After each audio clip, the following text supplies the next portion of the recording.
My next guest has appeared in 15 films, including I Am Sam, Somewhere, and Super 8, all by the age of 13. Her latest is We Bought a Zoo. Please welcome Elle Fanning.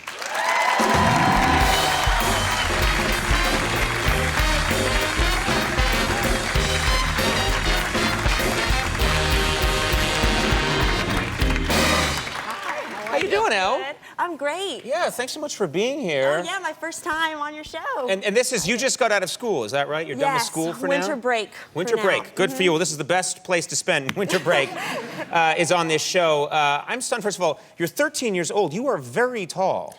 I am. I'm about 5'7", 5'7.5". Did you have you been tall for a while, or did you get a crazy growth spurt? I grew 7 inches in about a year.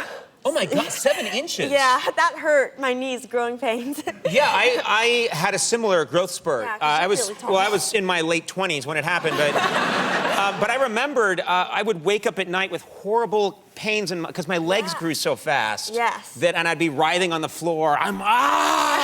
This is more pleasant than that. A little bit. Now, are you a lot taller than the guys your age, the boys? Yes, all the girls are like taller than the guys right now. The boys develop a little later. They start growing a little later. They always try to like justify themselves, so they come up to the girls and they're like, "We're gonna grow. We'll be a lot taller." So like they're always like, "My doctor said I'm gonna be 6'3", so they want to like make sure. That's so sad. I'm just picturing guys going up to girls and saying, "By the way, just so you know, that's exactly how it is. in 6 years, I'm gonna be really impressive." You know? Yes. It's just so funny, and because well, actually, it's good to do it now because later on, guys can't do it. Right. Guys in their 40s can't say like, "I'm gonna grow." Trust me.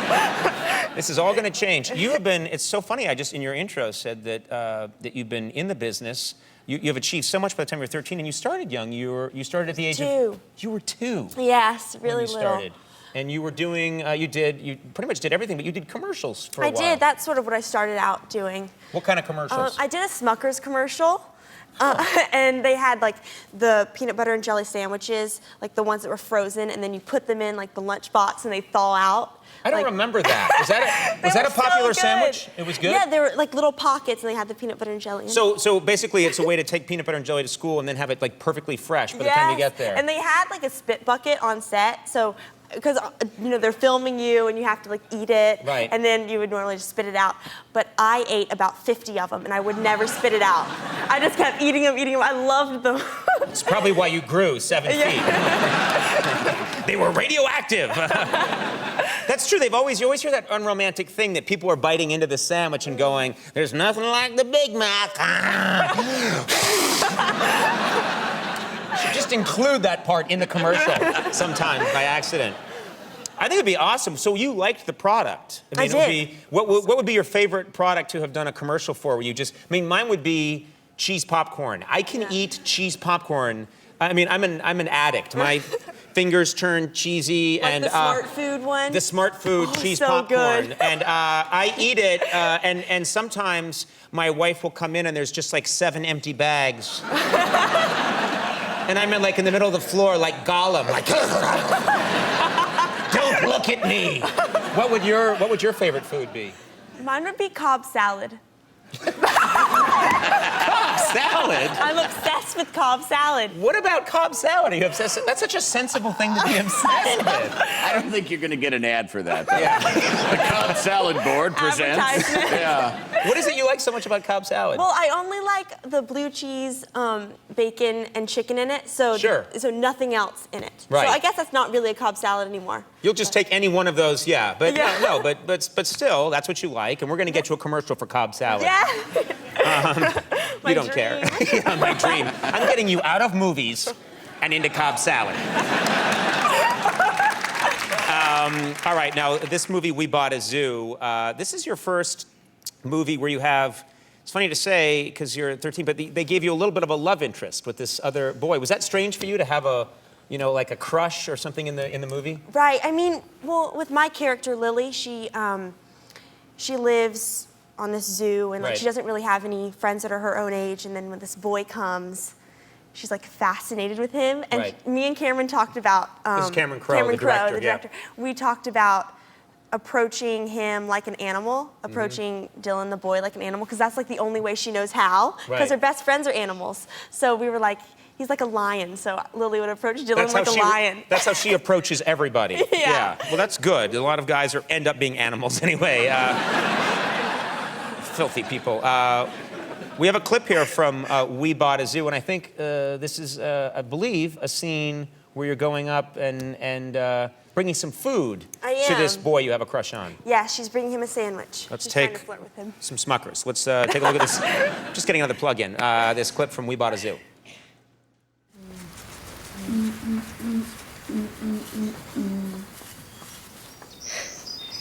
What you doing? You want a sandwich? No.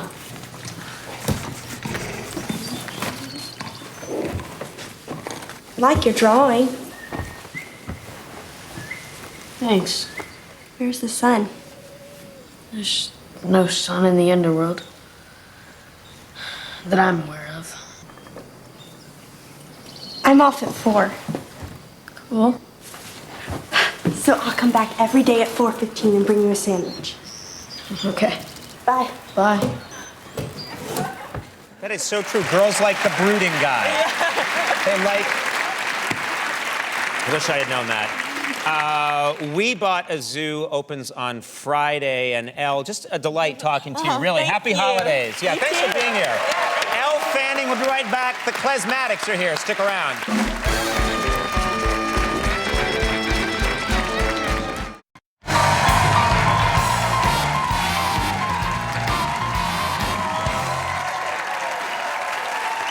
Back, everybody.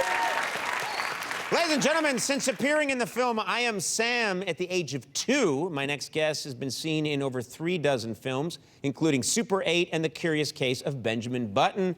Her latest films, Live by Night and 20th Century Women, are in theaters right now. Please welcome the lovely, extremely talented, and very busy Elle Fanning.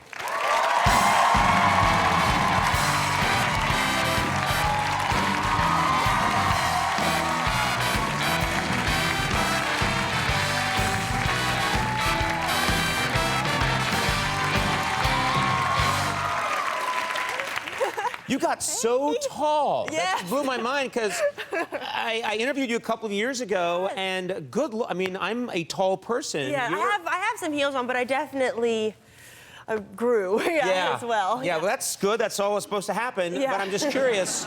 Do you like some women get a little self-conscious? I love tall women, and I love women that are very proud of the fact that they're tall. Some women feel like, oh, I don't want to be too much taller than other guys. Do you have that at all? I feel like I used to have that when I was younger in school because the boys were always so much shorter than me. Right. So I would kind of, I'd like wear flats and like try to. Would you slouch a lot around guys? Yeah, slouch a little bit, and then I realized like, what am I doing? Like, why am I doing this? I don't care anymore. Yeah, that's their problem. Yeah, that's their problem. You guys are short. Like, I shouldn't say it like that and laugh. Yeah. Shorty, so nice to have you here. I want to talk first about Live by Night. This takes us a period piece. It takes place in Tampa in the 1920s. Yes. And I think we have a still here from the movie of you with Ben Affleck. And you get to wear the clothes from that era, and I was curious, did you like wearing those clothes, or did you really not like wearing those clothes? I did. I loved the costume designer. It was so much in the details and everything. So all the clothes were like authentically from the 1920s, and like the socks and the underwear, like everything was from the 1920s. If no one's seeing the underwear, who cares what underwear you're wearing? I think, but it mattered. Obviously, no one's seeing it, but it just, I don't know, the way that you like walked and everything, like you could smell that it was like, not like that, but it was like, I don't know, like that musty smell, you know? I know exactly what you're talking about. I have a private collection of old underwear. Just glad you're into the same thing. Such a weird thing. Yeah. No, I would say I think the women look very cool then, cool clothes. They did. I love that the 1920s kind of clothes and hats. And the hats. When I all the put guys that were- stuff on, I look like a kid that would sell you an apple during the Depression, you know? I just have that kind of face of like, hiya, mister, you know, and so I love those kind of clothes. Yeah. And I actually feel like I become more like that sort of person. Yeah, when I'm well, you wearing them. walk a certain way, and yeah, it's definitely. That's not how I walk. I don't do You're that. Yeah. Hey, mister, you want to buy an apple? Now, it's interesting, in 20th century women, your character lies a lot. And I was curious, that's one of her traits, that she lies a lot. Is that something that comes easily for you? You seem like you'd be a very honest person. Yes, I mean, yes, because Julie, my character in that, she hides a lot of things, and she has a lot of different sides to her, and keep things hidden and stuff. I think I'm a pretty honest person. When I Uber a lot because I don't drive. I have my license, but I'm just kind of scared to drive. I don't like. And also, Uber, scary. it's Uber's, terrific. Yes, it's great. So I Uber a lot, and I feel like I don't know, it's interesting because also they don't know my name because it's on the account, it's someone else's. Like, Right, you put for whatever. your privacy. Yeah. You don't put Elle Fanning down on the No, account. yeah, right. so they don't know who I am, and I just find that fascinating. So I go in, I kind of make up careers or like stories to tell the Uber driver, so I totally just like lied to them. And I got in the Uber like the other day, and the guy was, you know, who's talking about his kids and like his marital problems, and he's like, oh, well, you have kids, don't you? And I was like, yeah, I have 2 kids, I have a boy and a girl. And, and he just goes on. I've been like a professional volleyball player before to the Uber driver, so they just have, I just get to create these scenarios. Yeah. I can just lie to them. Yeah, They you're have no a- idea. Yeah, you're a sociopath, I think is the word. I lost all my money. You have to help me. I could see how it'd be fun for you to kind of escape a little bit and be someone else. Yeah. Now, you played a model in Yes. in Neon Demon. I did. And I'm curious, you did that very well, and obviously you have the height and the build of a model. Did you have to take lessons on how to sort of walk like a model or act like a model? Well, there was like one scene where I did like a runway walk in the movie, and I've never done a runway show, or I've never done that or anything. I've done a lot of photo shoots, but not that. And Abby Lee, she was in our film, and she's a supermodel. She's huge, so she had to teach me she gave me like a little lesson for that particular scene to show me how it's done. So what's the big secret if you're walking on the runway? Is it about the fit? It seems like they're mad. Right. It seems like they're, I'm just, you know, I was, obviously I got started as a male model, but you're not helping. It was It's M-A-I-L. He was a postman. Someone had to show the mailman how to walk. But no, like, you know, it seems to me like they're always. Yes, is don't smile. You can't smile. I No. never see a model walking down the runway. Yeah, well, you know, Victoria's doing Secret that. shows they like smile and they can like blow kisses and things. Right. But not like, I don't know. There's like, if you're walking like another type of runway show, like it's distracting to the clothes. Okay. Like, swinging your arms too much is distracting to the clothes, so you have to really not swing your arms that much. So there This really is is what like I was told. there's like a science to it. You have to you can't smile and your arms have to be just kind of dead Yes. by your side. Yeah. That sounds horrible. Yeah, and arch your back so your legs look longer. Okay, and the other thing I've noticed is that their hips, like when I see women models walking, their Yes. hips are doing things where like I didn't ever see anybody walking like that in real life. I Yes. think your hips would fall off. if you Yeah, did that. I know, and that's like little signature moves. I think like I feel like the exaggerated hips were like that's a very '90s thing. Right. 90s model. Yeah, they bring their hips over like Yeah. this, and it's Yeah. it's this kind of. And I'm sorry, I stomping. apologize. This is horrifying for everybody involved. But it's like they're carrying, and their hands are dead, and they're what is this? This is it, right? That's perfect. This is how, when I was a male model, this is what I did. That's why I was asked In to the leave. Calvin Klein ads. Yep, that's right. You know my work. Ding. We have a clip here from Live by Night. Anything we have to know for this clip? This clip his character, he's a gangster, and I am an evangelist preacher. You didn't start out that way, but you've gone through a big conversion. Yes, Yeah. and so this is kind of one of our last scenes together, and we're just discussing everything that's happened. I guess. Let's take a look at this clip from Live by Night. Why does my father hate you so much? I'm a crook. He's the chief of police. That's how it goes, I guess. No, he liked you. He said you were the mayor of Ybor. Is that what he said? What did you do? We had photographs. And you showed them to him. I showed him too. How many did you have? All of them.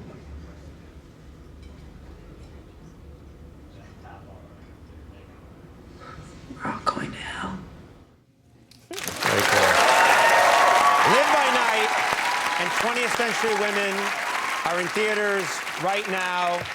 Elle Fanning, congratulations. I'm so happy for you. And it's just so nice. You've grown up as such a wonderful person, really. Yeah, such a lovely person. Elle Fanning, we'll be right back. Judah and the Lions, stick around.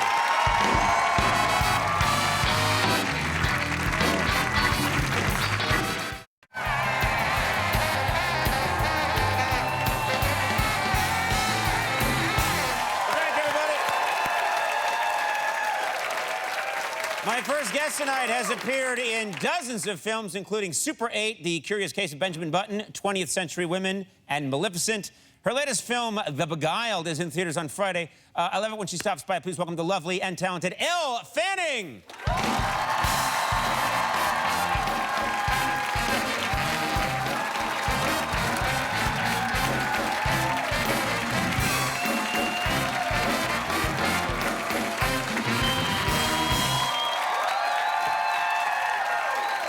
Nice shoes.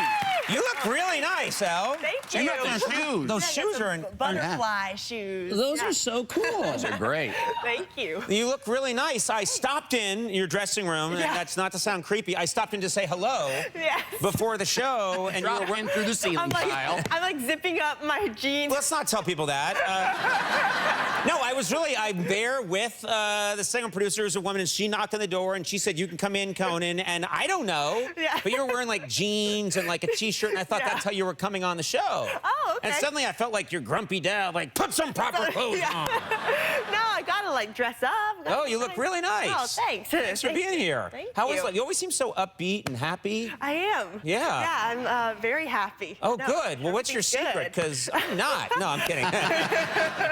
No, I really always like that about you. It's infectious. Whenever you come by the show and you're so happy and up, then I get kind of excited. And then when you're gone, I'm like, someone told me you're into, I find this hard to believe because it doesn't seem to fit with your personality, but you're really into boxing right now. Yes, yeah. Recently, I've really gotten into boxing with Carlos and Derek at LA Fitness, right?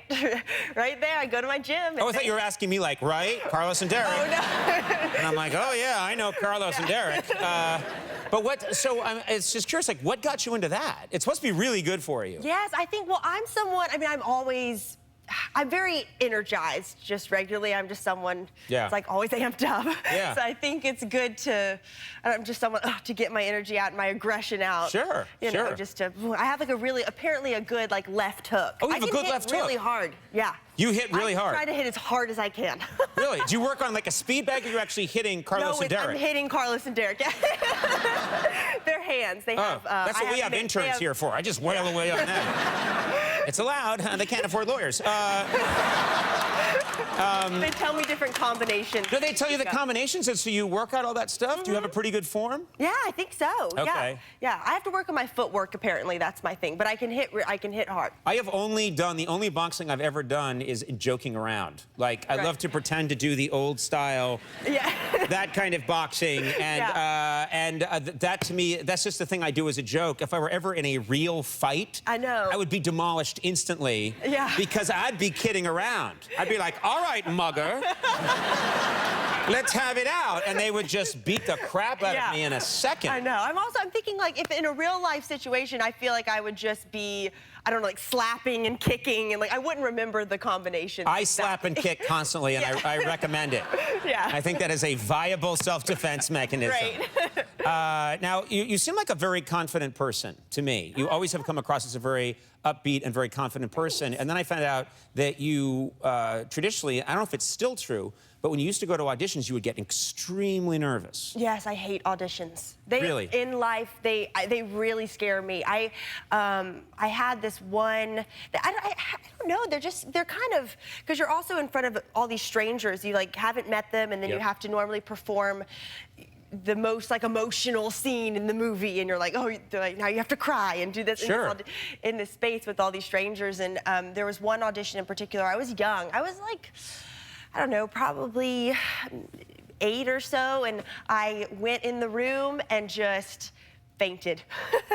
You fainted? Yeah, just went down. Oh my And I God. obviously did not get the part, but I got Pinkberry. But it depends. That's so crazy. Like, Yeah. first of all, I mean, you lost the part because you fainted? I don't know. Well, I didn't even perform the scene. So Oh, you dropped? No, yeah. Wait a minute, you dropped and the casting agent just says, drag her out of here.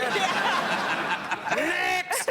Yeah. That's terrible. That's better than wake her up and make her do the scene. Yeah. Wait, so what happened afterwards? Yeah, so I got Pinkberry and Carl's Jr. afterwards, so I was like, I nailed it. I was like, this is great. Yeah, then every audition, here I go. Yeah. You were talking about auditions. You had to have your first, is this right, your first kiss was your first kiss in an audition or on camera? No, it was in a movie on camera. Yes. For the first time you kissed a boy was ever on a in a movie. In a movie. Yes, That's crazy. I know. It was this movie. I was 13, and I was trying to keep it a secret from like the director and from there's another girl who was 17. And I was like trying to keep a secret because I didn't want them to know that I hadn't kissed a boy before. And in this scene, I had to kiss someone, and they're like, they eventually like found out. They're like, okay, like she's never, they could just like tell because I was nervous about it or whatever. So they pull out this giant binder full of boys. Like it's this big binder full of boys, of like models and actors. And they're like, Elle, okay, we're all gonna sit around and flip through and you can pick out the boy that you want to kiss for your first time. I was like, okay. Where is this binder? No, don't get a nut. Don't.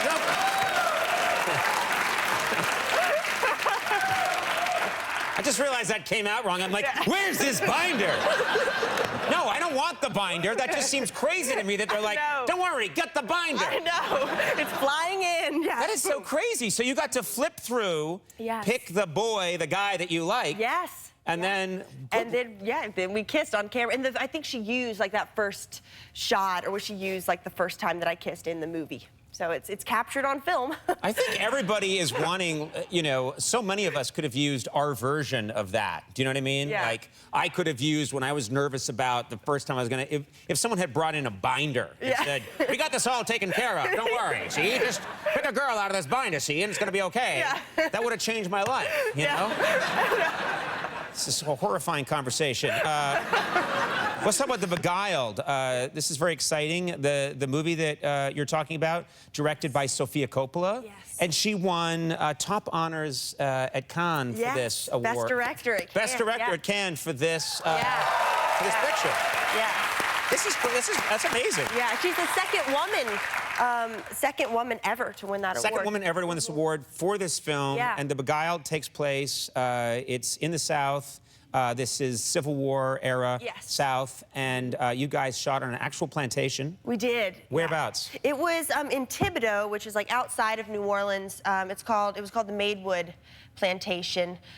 We shot in 2 different locations, and that was one.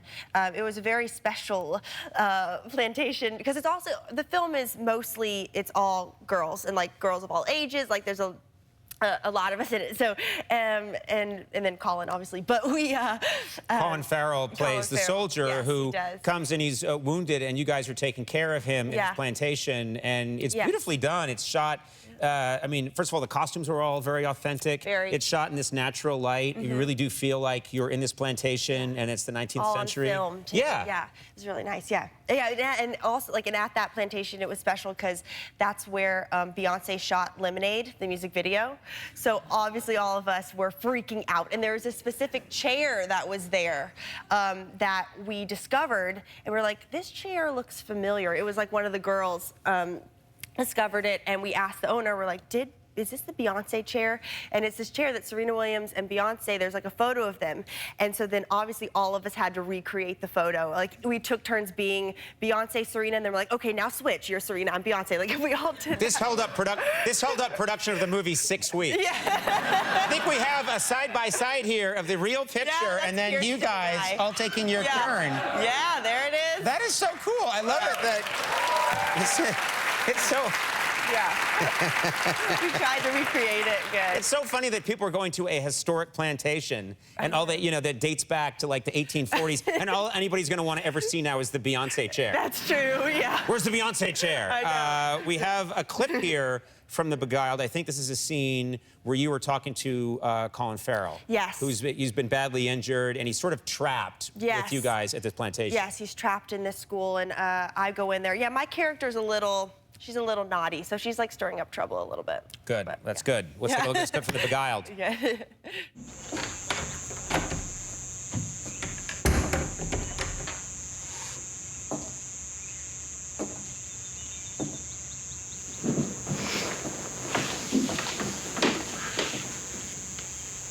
How are you doing?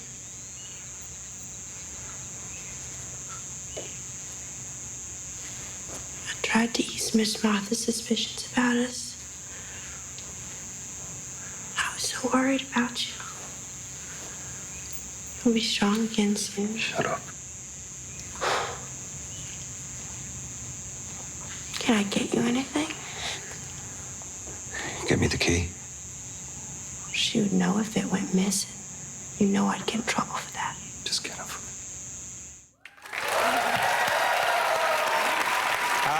I think you wore the authentic costumes, too. Yes, all authentic, yeah. The corsets were made for us and everything. You had to wear real corsets, real heavy dresses? Yes, multiple layers, and it was also hot. Did it make you envious of that, or did it make you think, thank God no one has to dress like that anymore? It made me feel like that. Yeah. Thank God. I wore a corset twice, and I'm not doing it again.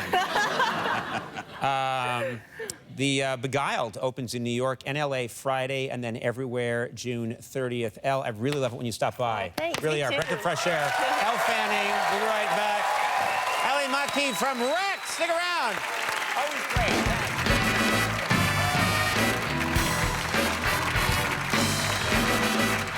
One of the reasons that, I mean, obviously you have a great natural gift, but you have been doing this.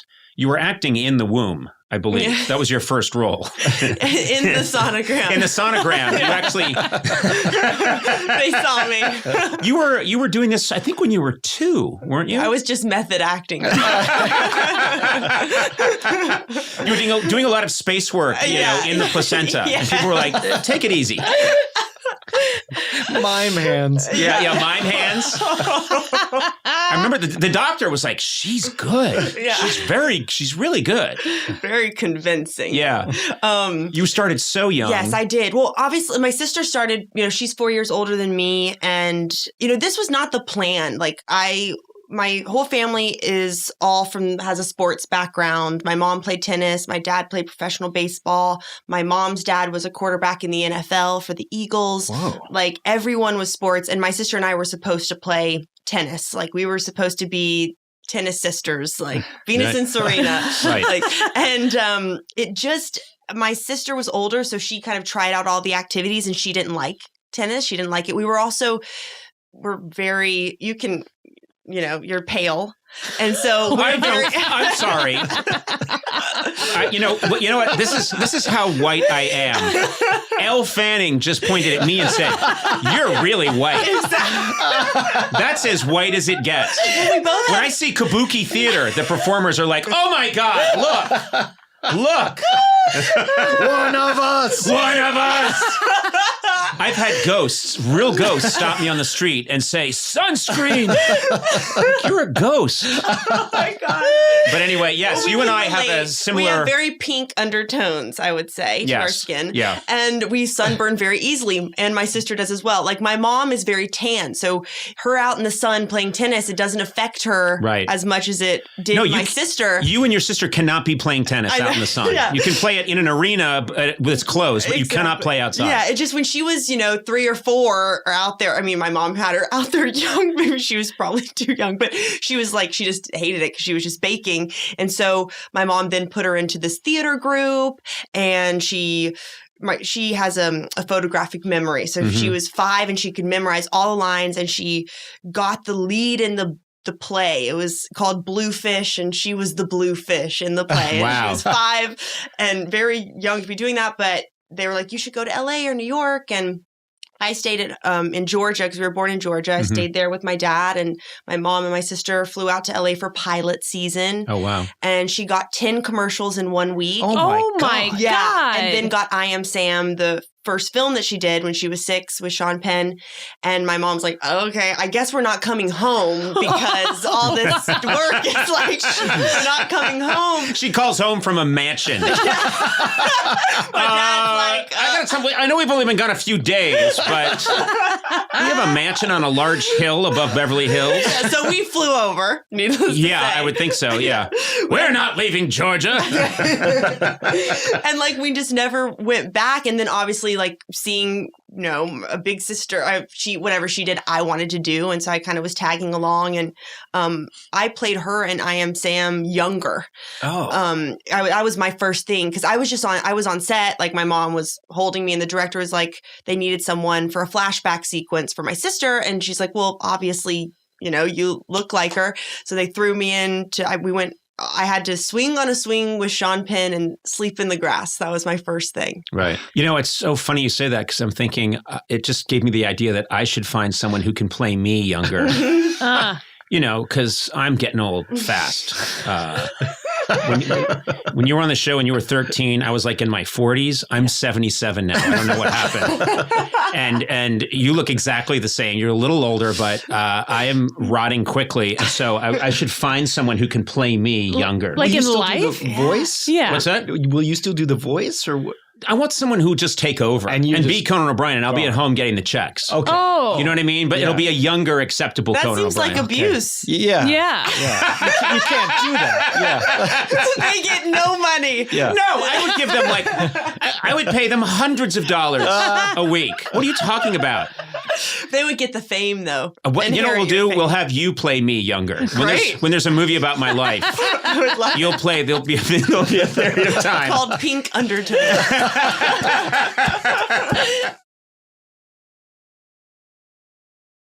Hi, my name is Elle Fanning, and I feel ecstatic about being Conan O'Brien's friend. I'll take it. I'll take it. I'm ecstatic you're here because, am I not right? Yes. The last time you were here, you left and all of us were just bathed in golden light. Because you've got a great energy. You've got like the nicest, kindest, and like super funny game. And then I came home and my wife was like, well, you're in a good mood. And I said, I was with Elle Fanning having a conversation. And I'm as happy as I've ever been. And then she started to cry. And then you haven't seen me for how long? That was a long time. And I haven't seen my wife since that night. Pretty much ended it. Thanks to you. I'm so sorry. Yeah. So sorry. I've never been that happy again. No, I'm so happy We that get you're to here. it. We get it today. Yeah. And it's But I like, feel the same. well, thank you so much for being here. And we were just, and the second you came in, before we could even start recording, you started talking about this call-in show that you were obsessed with for a while when you were in school and how they caught cheaters on it. And we just found out that it was a lie. Yep. Yeah. It was a lie. I'm And devastated. I can't believe that that's a lie. I know. It's sad that these cheaters are fake and that they're not real cheaters. Well, what was the show? Just say what it was. It was Ryan's Roses. Ryan's Roses. Yes, and which I think they still do. And you used to listen to it when you were going to school. Yes, in the mornings, going to school in the mornings. And my grandmother listened. She actually tuned in. This is what it was on the top of my mind because she said that she listened to it the other day and she hadn't listened to it in forever. And we would listen to it together. And now I'm like, I have to go break the news to her. You don't have to tell your grandmother. No, don't tell her. I won't tell her. She's always skeptical of things being fake, though, But actually. this isn't like Santa Claus. This is good news that this is fake. No, That these- Well, explain it's quickly not. what it is. Yeah. Well, you know it better than I do because Well, but yeah, Ryan's Roses, it's basically It's Ryan Seacrest. Ryan Seacrest on Kiss FM, and it's a call-in show where if a partner suspects, that they're being cheated on, then they someone from Ryan's team will call that person and say, we're a free florist company and we're giving out free flowers today. And would you like to give flowers to anyone? Meanwhile, they're being secretly recorded. Their partner's on the other line listening in. They don't know that. And then sometimes they'll send flowers to the person that they're cheating with. Oh, God. And then they catch them, and then like their partner comes on. It's like But that sounds horrific. But then, Sona, you come out with a bombshell. That was they were all actors. It's fake. It's fake. The whole thing is fake. And when I was just hearing it for the first time, I thought it would kind of have to be fake because you're destroying lives. No, we all believed it though. You should hear it. You should hear really it. Good. They were. Yeah, they're really believable. Yeah. And then they would even cut out, like they'd be like, "Oh, we lost them." Yes. You know, like, oh, they hung up. They realized they were being recorded and they're realistic. gone. Well, Yes. that's right. And it's like, oh, we're trying to call them. We can't get them back. I just texted a deep source within Ryan's Roses. I asked this person if it was fake, and hopefully by the time this interview is over, we'll have at least their denial, if not admission. Okay. This is good. If he responds and he's like, "Who is this?" Yeah. I'll say this is Ryan. Yeah. It's what we've been doing. Maybe he doesn't know. Yeah. He could be Nixon, innocent. You could do it on this, but do it for real. Oh yeah. Oh, yeah. That could be a new segment on the show. cheating on Conan's anyone? chocolates. Coco's chocolates. Coco! Hey, Conan here from Team Coco, and I send free chocolates to people. Who should I send them to? Is that your wife? It isn't. Hey, Sona. Hey, Conan. You like churros? I love churros. Guess what? I'm in the churro capital of the world, Madrid. So jealous. You always call me from these really exotic places, and I'm just here every single time. I'm just right here. So that's good. Why are you calling me? I'm just calling to tell you you can experience travel better with T-Mobile. Okay. Just kind of a thought that occurred to me. Yeah, I'm sure they just pop into your mind all the time, right? All the info you know about T-Mobile, it just pops in there. And it's easy to find churros, too, with the T-Mobile, yeah. Because, of course, they got the 5 gigabytes of high-speed data in 215 plus countries and destinations with Go 5G Plus or Next Plans. So these are things I just think of. Oh, I think of churros and of being in Spain one day. Yeah, Sona, wish you were here. Really? Not really. Glad you're not. Anyway, experience travel better with T-Mobile. Learn more at T-Mobile.com/travel. Oh, that's beautiful. I wish I was there, but I'm here. I'm just here always. Is that how it goes? No, it's not. He has another person. She calls the guy or girl, and she'll be like, "Hey, you've been selected for to send a free bouquet of roses to anybody you want. Yeah. Who do you want to send them to?" So it's like you've been punked, but you've been caught cheating. Yeah. Here's the thing: I'm terrified of pranks. Terrified. Because when people say, "Oh, let's play a prank," and we're going to play a prank on someone, people have assumed because I'm in comedy that I would love a prank. I hate a prank because I always think someone's going to get hurt. Yeah, their feelings are going to get hurt, or they're going to be physically hurt. Like, oh, it's really funny. They're going to open the box and this thing's going to spring out, and I immediately go to it's going to detach a cornea. Someone's going to get hurt. Yeah, well, because you hear those things, and then it's like, oh, it was all just for Yeah. a laugh, and then it's like, they're dead. They're dead. Wait a minute. No, I wasn't allowed. I don't think you should be pulling pranks, Elle. Elle's pranks are always like, yeah, and then it's a bomb. No, Elle. Yeah, but it's funny because who would expect a bomb? Elle. But no, we weren't really allowed. Like my sister and I, like pranking. We weren't a pranking household. No, it's too dangerous. Yeah, that's what my mom was like. No. You know what? Pranks. Let's talk about your childhood because you grew up in Conyers, Georgia. Yes. And it blew my mind because I realized today that is the birthplace of Mr. Jack McBrayer, who plays Kenneth the Page. Kenneth the Page on 30 Rock is from Conyers, Georgia. Oh, yes, but I know him. Oh, yeah, you know him real well. No, I know. Wait, I think it is. Wow, this is a terrible day for Jack McBrayer. No, but I do. Jack Mahu? No, I actually. From 30 what? Who played Kenneth a he? I I really do. I think he knows my aunt really well, and I think they went to school. Oh, that's so funny. He is a guy who would bother your aunt. Wait, let me Excuse make sure me. that I'm thinking. Excuse me, no, miss. totally. And I've actually hung out with him a lot of times. Yay! I just want to. Because he does know my aunt. Yeah.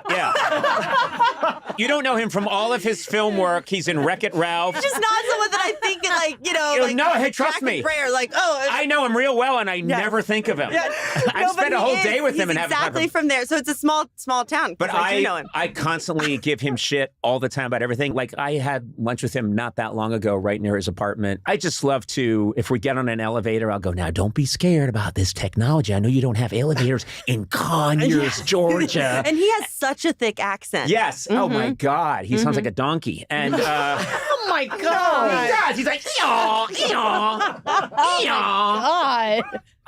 Anyway. Jack is just getting offended left and right. No. We have this relationship where I've been doing nothing but abuse this man for like 20 some odd years. I've never had a real conversation with him in my life. But anyway. But he's the only other person you know that's from there. Yeah, Conyers, Georgia. And what you got there? I have an update. Okay. And from this person I will not name. Okay, that's okay. I asked, is Ryan's roses fake? It is, right? And the person said, depends on who is asking and what they would want to use this information for. Well, we have our answer then. We have our answer. go. We have our answer. Okay. Cut that bit out. No! No, right? Why? You see, Why cut it out? Well, see, I'll see what they're Is this the continuing to biggest text, secret and I don't in want the to. world? I don't want to jeopardize their standing. Okay, this is a friend. Okay, Yeah. sure, yeah. Yeah. This is Well, the biggest you're the secret one that in the introduced world. this whole. I know. And how you could- introduced this, and now it's part of the podcast, and you're a terrible person. I did not introduce this. Well, you said I'll contact the guy. Right. Oh, anyway, any mention of Conyers, Georgia has to come out too. And also any mention of Elle Fanning. Also, I never said it was a guy. Okay. Oh. Good cover. I was reading different interviews with you in preparation for chatting with you today, and you said something really interesting to me, which is that you've learned different things from different people. You say that a big part of your education was working with Sofia Coppola. Mm-hmm. Your education continued long after your formal education. Yes. And I really believe in that. I really believe we learned so much. But you said that you learned manners from working with Kirsten Dunst and Nicole Kidman. And I thought, nobody talks about manners. And now I'm going to sound like an old man, but I promise you, I think it is a magic power. It's a magical thing to be well-mannered. Yeah. And you are exceptionally well-mannered. You're just you're a very kind person. I don't think people understand the superpower that is. Do you know what I mean? And totally. no one talks about it a lot. Oh, yeah. They don't talk about it's all about, obviously you got to have talent, but you also have to you got to be tactical and you got to do this and that. How about, I swear to God, being nice. being well-mannered, Yes, being well-mannered, and Completely. and I understand I've always heard it's part of a Southern thing. Like Jack is insanely well-mannered. Yeah. So anytime Jack McBrayer comes to my house, 2 days later, I get a note.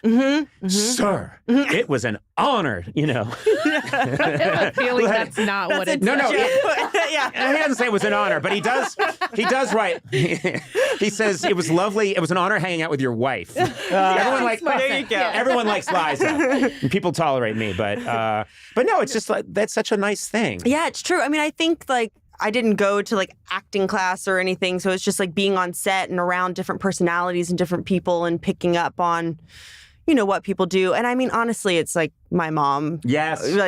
She would be on set with me or my grandmother, and I would have, write a note, get wrap gifts for everyone. I've just always done that. Even small things about putting at the end of the day, your costume, making sure that it's hung up, that you hang it up in the trailer. Yes. Because then you hear people say they just throw and they're like, thank you so much for just hanging it up. It's well, it takes a second to do that. It's and also sometimes it makes you realize how other people are behaving. Right. 'Cause I've had situations where I don't know, I'm doing something and I'll it'll be a Sirius XM recorder in New York or something, and I'm headed out, and I'll pass the person at the front thing, and I'll say, I'm going to get coffee. Do you want any? And they go, what? Yeah.